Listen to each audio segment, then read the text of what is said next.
خواله رسنۍ یو ځل بیا د افغانستان د کرکټ په دوه ملي ستورو ډېرې ګرمې دي. یو پر ګربز او دویم پر نوین-ال-حق. ما غوښتل چې په دغه موضوعاتو خپله تبصره در سره شریکه کړم او بل هدف مې له دې ویډیو دا و چې د افغانستان د کابل دا واورینه هوا هم په تاسې وګورم چې واوره وریږي او زه تاسو سره خبرې کوم. ګورئ، ګربز د پاکستان په پریمیر لیګ کې اخیستل شوی دی او په وړاندې یې نوین-ال-حق داسې خبرګون ښودلی چې هغه الفاظ زه دلته نسم ذکر کولی. دغه موضوع ته پر فیسبوک، ایکس او ګڼو نورو خواله رسنیو بیلابیل او متفاوت نظرونه راغلي. څوک د نوین-ال-حق طرفداري کوي، څوک د ګربز طرفداري کوي.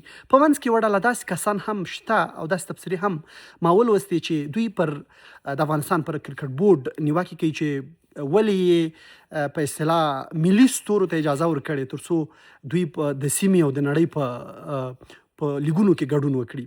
ګورئ، څو مسایل ډېر مهم دي په داسې حساس وخت کې چې افغانستان د پاکستان په وړاندې په تقابل کې ولاړ دی. هغوی سره سوداګریزې راکړې ورکړې په ټپه ولاړې دي او له څو میاشتو راهیسې تګ راتګ ځنډېدلی دی، پانګونې ځنډېدلې دي، تجارت ځنډېدلی دی. په داسې یو سختو شرایطو کې او په داسې یو حساسو شرایطو کې د ګربز دا پرېکړه طبعا همدغومره غبرګونونه به لري. خو دا چې هغه دا تصمیم څنګه نیولی، موږ به تم پاتې سو تر څو دی وضاحت ورکړي. خو د دغه قضیه د دغه مسئلې پر وړاندې د نوین-ال-حق غبرګون هم بې څه نه ښکاري او د دې یعنې په د دې ارزښت لري چې د خواله رسنیو کاروونکي وطنوال پرې تبصرې وکړي. ګورئ، موږ په اخلاقي لحاظ باندې د افغانستان ملي ګټې وطن دا باید راته لومړیتوب ولري.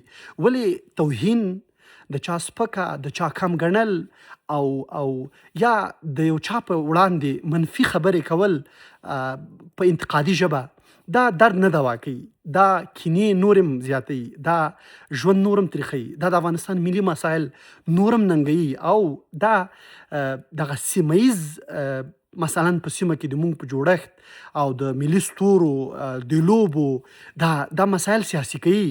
نو علوم، تحلیلونه، تبصرې او د افغانستان کرکټ مینوال هیڅوک دا نه غواړي چې کرکټ لکه د افغانستان نور مسایل تر ډیره سیاسي سي. دا یوه خوشحالي ده.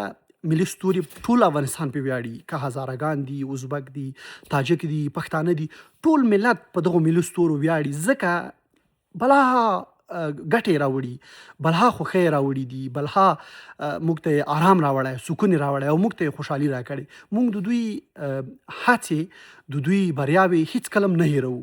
خو د یو عادي افغان په توګه غواړم دا ووایم چې تصمیمونه بعضې وخت کله چې افراد نیسي دا د افرادو پورې تړاو لري. دا په ملي مسایلو پورې مه تړئ او په وطن پورې مه تړئ. دا سمه ده چې مثلا د افغانستان ګربز د افغانستان د کرکټ ملي ستوری دی، خو د افغانستان کرکټ بورډ یوه حقوقي اداره ده، هلته شتون لري، دلته حکومت دی. دوی به مثلا بحث ورسره وکړي، خبرې به ورسره وکړي چې دغه تصمیم ولې نیول سوی، آیا په دغه شرایطو کې په کار و که نه و په کار. ګربز به خپل وضاحت ورکړي، بیا به موږ پرې او د خواله رسنیو کاروونکي به پرې خبرې وکړي.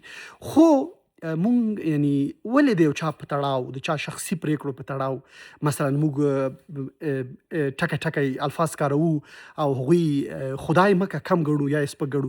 ګورئ، دا یوه لویه کتله فالوران لري، یوه لویه کتله مینوال لري، دواړه لوري هم نوین-ال-حق او هم ګربز. اوس په خواله رسنیو هغوی دواړه قرار ناست دي. په خواله رسنیو د مینوال یو بل سره جنګیږي، یو بل باندې خبرې کوي، یو بل نه دفاع کوي، انتقادونه کوي.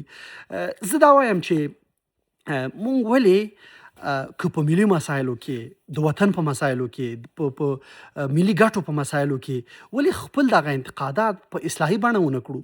یعنی زما مراد دا دی چې نوین-ال-حق ته کیدای سي نورې لارې موجودې وای، د انتقاد کړی وای، د ښکاره ویلي وای، همداسې الفاظ چې حساسیتونه پارونکي خبرې، نو دا خو طبعا اختلاف زیږوي، طبعا بې اتفاقي ته لمنه وهل کیږي. او کله چې ملي ستوري او داسې څوک چې لویه کتله ورته خوشحاله وي بیا دغه ډول څرګندونې وکړي، دا ذهنیتونه خرابۍ خواته بیایي، دا ذهنیتونه تفرق ته بیایي او موږ ښېرازۍ لوري ته نه بیایي. نو دوستانو، زه غواړم چې په دغه برخه کې لږ له عقل او شعور کار واخلو، لږ له منطق او درایت کار واخلو. هیڅ چاته پکار نه ده چې دومره توندې څرګندونې وکړي په خواله رسنیو تر څو نفرت وزېږېږي، اختلافونه پیدا سي. انتقادونه مو حق دي په ملي ستورو، په مسؤلینو، په بل هر چا باندې چې له دې ملت سره تړلې، خو په ډیره احسنه طریقه، په ډیره ښه ډول، نه په سپکاوي توګه، نه په مثلا په داسې یوه لهجه چې خدای مکه هغوی ته یو ضرر رسیږي، یا د افغانستان قومونه پاشل کیږي، یا یو مسله سمبازۍ ته ځي. دې شي ته کوشش مه کوئ چې لمن ووهئ، او دا شی په افغانستان کې زما په نظر ګټه هم نه لري. نو د افغانستان د کابل خلکو له کابل واورینې فضا خوند واخلئ، تبصرې وکړئ په خواله رسنیو، او ما ته مو لیکئ چې مثلا زما دغه نظر ستاسې خوښ سو، خوښ مو نه سو، او فرضاً څه کول پکار دي په دې شرایطو کې.